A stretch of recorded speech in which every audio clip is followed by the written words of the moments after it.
చూస్తున్నారు కదా పైన వీడియోని. అమ్మో! తల నరికేసి ఎక్కడో కాల్చేసాడంట. ఇంకా మిగతా బాడీ పార్ట్స్ మొత్తం కట్ చేసి కవర్‌లో ప్యాక్ చేసి ఫ్రిడ్జ్‌లో పెట్టాడంట. ఇంకా తను చంపానని చెప్పేసి నేరుగా పోలీస్ స్టేషన్‌కెళ్ళి సరెండర్ అయిపోయాడంట. నిజంగా ఒక మనిషిని అసలు ఎలా చంపాలనిపిస్తుంది వీళ్ళకి, నాకసలు అర్థం కావట్లేదు. ఒక్క న్యూస్ కంప్లీట్ అవ్వకముందు ఇంకో న్యూస్, అసలు వైష్ణవికి ఇంకా న్యాయం జరగలేదు.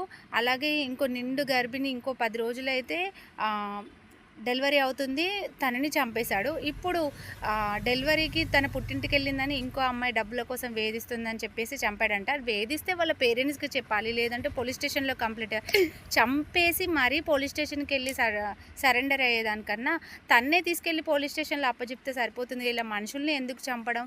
వామ్మో! ఇవన్నీ చూస్తుంటే మనం ఏ కాలంలో ఉన్నామా అనిపిస్తుంది. దయచేసి మన ప్రాణం ఎట్నుండి పోతుందో తెలియదు. మన జాగ్రత్తలో మనం ఉండాలి.